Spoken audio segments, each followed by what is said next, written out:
Dan PT Freeport Indonesia akan menandatangani Head of Agreement di Kementerian Keuangan Jakarta. Dan dengan begitu, jumlah kepemilikan saham Freeport oleh pemerintah akan naik dari 9,36% menjadi 51%. Kepemilikan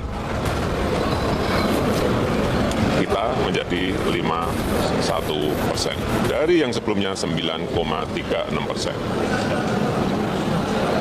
Ini alhamdulillah. Naiknya sangat signifikan kan Pak? Itu berapa? Ya, seperti kita ketahui, Freeport Indonesia yang telah mengelola tambang di Papua hampir 50 tahun. Bahwa selain kita juga sebagai korporasi, kita harus melakukan fungsi kita sebagai agen pembangunan. Jadi penekanannya dengan aktivitas Inalum nanti di Papua, tentunya kita sebagai BUMN juga harus mempunyai program-program bagaimana meningkatkan kesejahteraan masyarakat Papua. Ternyata apa yang digaungkan oleh Presiden Jokowi dengan para menterinya sejak tahun 2018 perihal divestasi saham PT Freeport sebesar 51% merupakan pepesan kosong yang masih wacana dan belum terlaksana. Sebab belum ada 1 sen pun BUMN PT Inalum membayarkan kepada Freeport atas kesepakatan divestasi saham. Hal ini terungkap dalam rapat dengar pendapat antara Komisi 7 DPR RI dengan Dirjen Minerba dan Direksi PT Inalum pada 22 Oktober 2018. Komisi 7 DPR RI mempertanyakan masih belum adanya pembayaran atas divestasi 51% saham PT Freeport Indonesia. Padahal pemerintah telah mengumumkan tercapainya kesepakatan divestasi saham tersebut. Ketua Komisi 7 DPR Gus Irawan Pasaribu yang ditemui usai rapat dengar pendapat dengan Dirjen Minerba Kementerian SDM dan Direksi PT Inalum di Gedung Nusantara 1 DPR RI Jakarta mengatakan, jika pembayaran belum dilakukan Rp1 pun, tidak menutup kemungkinan kesepakatan divestasi 51% saham Freeport Indonesia akan batal. Komisi 7 DPR meminta pemerintah melakukan koordinasi yang baik dengan seluruh pihak terkait agar divestasi tersebut menguntungkan bangsa Indonesia. Kita tadi terkejut tuh teman-teman semua bahwa ternyata masih nol pembayaran atas kesepakatan itu gitu loh. Jadi belum dikuasai. Saham kita itu yang dari dulu hingga sekarang hari ini baru yang 9,36% itu gitu.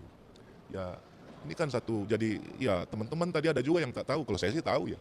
Ini kebohongan publik kata teman-teman. Anggota Komisi 7 DPR RI Fadel Muhammad menilai kesepakatan divestasi 51% saham Freeport Indonesia belum pasti dan belum final. Pemerintah diminta berhati-hati dan tidak memaksakan mengambil keputusan agar kedepannya tidak merugikan bangsa Indonesia. Terkesan bahwa pengambil alihan saham Freeport ini adalah sesuatu yang belum final dan terkesan belum pasti sampai kapan waktunya. Yang kedua, kesan juga bahwa ini dipaksakan. Pemerintah menyatakan bahwa sudah melakukan investasi di Freeport dan 51% saham PT Freeport itu sudah menjadi milik Indonesia. Ternyata ini kan sesuatu yang hoax ada. Jelas kemarin pengakuan dari Direktur Inalum sendiri bahwa belum 1 sen pun Inalum yang diberi tugas oleh pemerintah membayar kepada Freeport. Jadi proses divestasi itu kan hanya masih wacana-wacana, omongan-omongan. Tapi yang menjadi persoalan adalah penjelasan bahwa divestasi Freeport ini sudah berjalan dan pemerintah atau negara kita sudah memiliki 51% saham PT Freeport. Ini kan dari mulut seorang presiden dan para pembantu presiden. Tapi ternyata kemudian dengan hasil rapat dengan Komisi 7 kemarin jelas ini kan bahwa apa yang disampaikan oleh presiden dan pembantu-pembantunya kan merupakan sebuah kebohongan.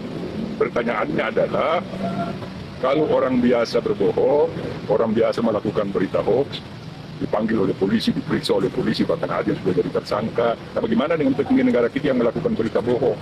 Padahal dia bersumpah dalam jabatannya akan melakukan hal yang jujur, hal yang benar.